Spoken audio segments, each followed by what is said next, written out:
அஸ்ஸலாமுஅலைக்கும். இன்றைக்கி நம்ம ஹபீஸ் கிச்சனில் மட்டன் குழம்பு தான் வைக்க போகிறோம். உருளைக்கிழங்கு போட்டு அதுக்கு 1/2 கிலோ மட்டன் எடுத்து க்ளீன் பண்ணி கழுவி எடுத்து வச்சுருக்கோம்.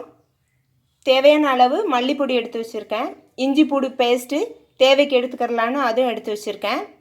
ரம்ப இலையும் மல்லி இலையும் எடுத்து வச்சுருக்கேன்.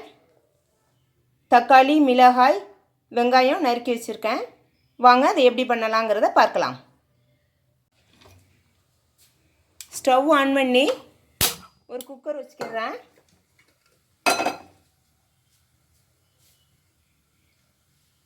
குக்கர் சூடேறட்டும். குக்கர் சூடேறிடுச்சு. எண்ணெய் ஊற்றிக்கிறேன். எண்ணெய் சூடேறிடுச்சு. பட்டையும் ஏலக்காயும் எண்ணெயில் போட்டாச்சு. கட் பண்ணி வச்ச வெங்காயம், தக்காளி, மிளகாய் எல்லாத்தையும் அதில் சேர்த்தாச்சு. ரம்ப இலை இப்போ கிளறி விட்டுறலாம். கொஞ்சம் வேகட்டும். வெந்ததும் இஞ்சி பூடு பேஸ்ட்டு சேர்த்துக்கிறேன். 3 ஸ்பூன் இஞ்சி பூடு பேஸ்ட்டு சேர்த்துக்கிறேன். இஞ்சி பூடு பேஸ்ட்டு சேர்த்து நல்லா கிளறிடலாம். இஞ்சி பூடு பேஸ்ட்டை பச்சை வாசனை போகட்டும். தேவைக்கேற்ப வத்தல் பவுடர் சேர்த்துக்கிறேன். நீங்கள் உங்கள் காரத்துக்கு ஏற்ப சேர்த்துக்கிறங்க. ஏற்கனவே நான் மிளகாயும் போட்டிருக்கேன், அதனால் 2 ஸ்பூன் வத்தல் பவுடர் சேர்த்துருக்கேன். கழுவி வச்ச கறியை இதில் சேர்த்துடுறேன். தாளிப்பில் கறியை சேர்த்து ஒரு பரட்டிடுறேன்.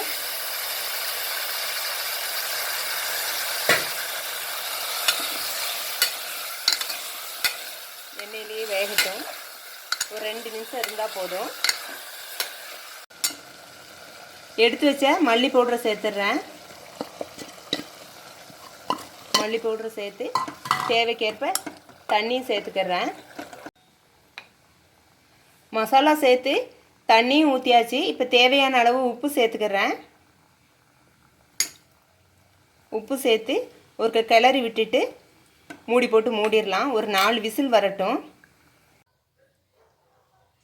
4 விசில் வந்ததும் ஆஃப் பண்ணி வச்சுட்டேன்.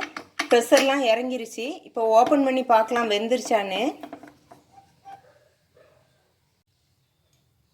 ஓப்பன் பண்ணிட்டேன். வெந்துருச்சான்னு பார்க்கேன். இன்னும் கொஞ்சம் வேகணும். இன்னும் ஒரு 3 விசில் போட்டுட்டு அதுக்கப்புறம் பார்க்கலாம்.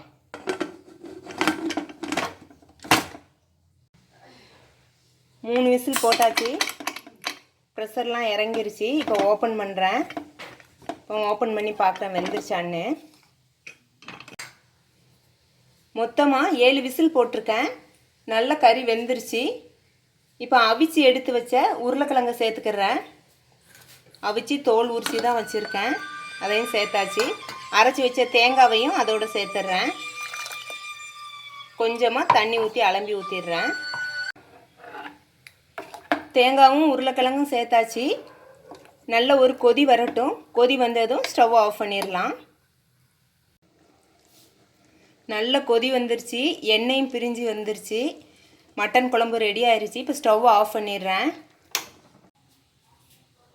குக்கரில் இருந்த மட்டன் குழம்ப ஒரு பாத்திரத்துக்கு மாற்றியாச்சு. பாத்திரத்துக்கு மாற்றி மல்லித்தழை பிச்சு போட்டிருக்கேன். எங்கூர் சைடு இந்த மெத்தடில் தான் மட்டன் குழம்பு வைப்போம், உருளைக்கிழங்கு போட்டு. நீங்களும் இதை ட்ரை பண்ணி பாருங்கள். இந்த வீடியோ பிடிச்சிருந்தால் லைக் பண்ணுங்கள், ஷேர் பண்ணுங்கள், சப்ஸ்கிரைப் பண்ணுங்கள். அஸ்ஸலாமு அலைக்கும்.